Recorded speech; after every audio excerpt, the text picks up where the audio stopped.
Blessed to have Will and Pastor Matt come, our millennials that are going to come and talk about, being whole in their soul and being healed. So I want you to put your hands together as Will Torrey comes to bless us, and then Pastor Matt will close us out. Amen? Amen. All right.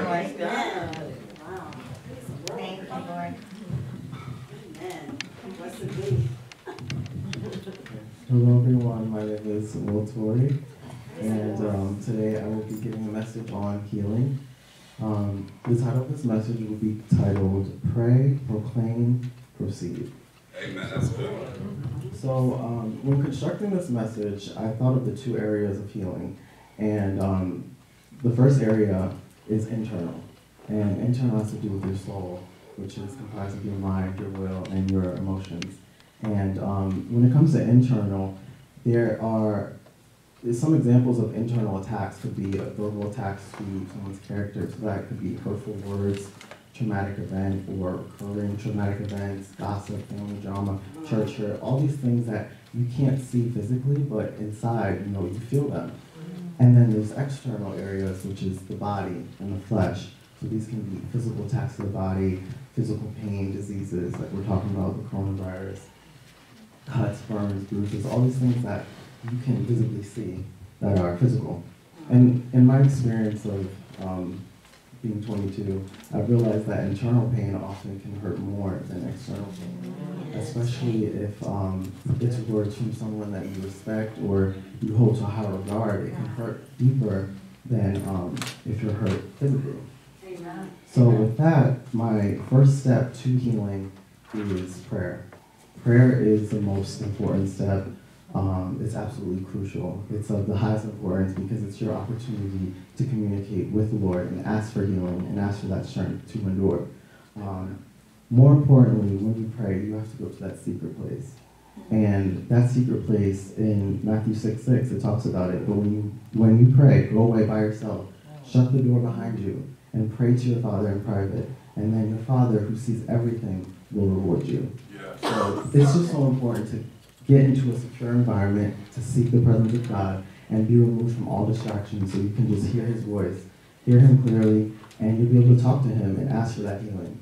And although He's God and He knows our thoughts, He knows everything, He still wants to hear our voice. He still wants to hear us talk to Him and ask for what we desire. And then also in Philippians chapter 4, 6 and 7, it says, don't worry about anything. Instead, pray about everything. Right. Tell God what you need and thank Him for all He has done.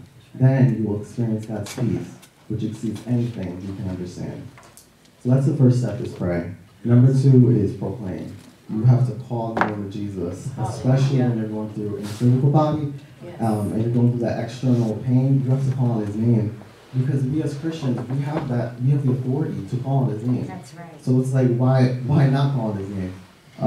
A verse that I thought would resonate with this is Jeremiah 17:14, which says, "O Lord, if you heal me, I will truly be healed. If you save me, I will truly be saved. My praises are for you alone." Amen. So that verse, and then another one, just saying, by His stripes we are healed. Saying that over and over again, reciting that over and over again, and it will happen.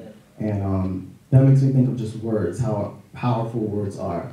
And you want to speak words of light, words of encouragement, and not words of death. One example of this is, when I was younger and I'd be talking to my friends, one common thing we say is like, "Oh, I'm dying," or "I'm dead." And that basically means like, what you said is funny, I'm laughing, but I learned that that's not the type of words you want to be using. You don't want to speak any death over yourself, because those words have meaning. You can say that and then end up dying, Yep. So you just want to be careful with what you say and know that you have what you said. That's good. And then the last step is proceed. And basically that means act. Do whatever you need to do to get well. So if it's if you're sick in the body, that means taking your medicine, taking it on time, taking care of yourself so that you can actually be well and be healed. And a scripture that relates to that is James 2:14. It says, "What good is it, dear brothers and sisters, if you say you have faith, but don't show it by your actions? Can that kind of faith save anyone?" And then verse 19, it says, "You say you have faith, but you believe that there's only one God. Good for you, even the demons believe this, and they tremble in terror. How foolish, can't you see that faith without good deeds is useless?" And then later in verse 26, it says, just as the body is dead without breath, so also is faith. So also faith is dead without good works. So you have to believe and not only just have faith and pray, but you need to do the work so you can get better. You need to do that, do what you need to do to be healed. So for the internal part, if you're having like an issue with someone, going to that person and talking to them and not being afraid.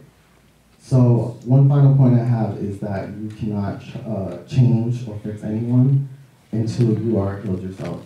Amen. And I think as people, we try so hard to change people. We think we can change people, but it's like, no, only God can change people. That's something that we have to accept. And if you're not healed, you can't expect to help someone else. Right. So those are my steps on healing. Number 1, pray. Number 2, proclaim. And then 3, proceed. Pray for that healing. Proclaim that you're already healed. You have to manifest it and say, Lord, heal me in Jesus' name. I am healed. And say it like healed is past tense. So you're implying that it's already happened. That's right. So that's key to proclaiming. And then 3rd, proceed by performing that necessary steps to heal. So taking your medicine or doing whatever it takes so that you'll be healed. Amen. Thank you.